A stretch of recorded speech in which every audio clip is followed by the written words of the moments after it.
atajya akabishaka.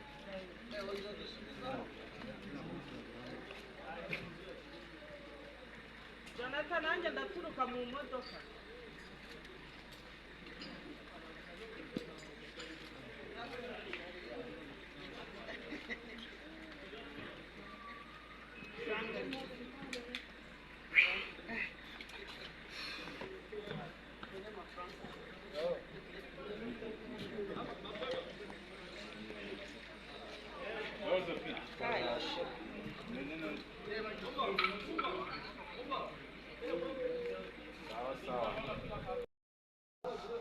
Jonathan, nanjye nturuke muri bisi. Nturuke hehe? Ego mana, ubwo se utansabwe ubwo waba usabwa ndi. Nahakugoye.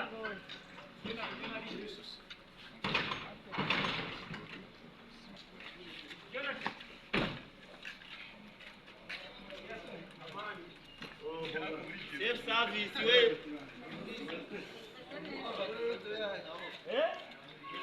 Moto yaje.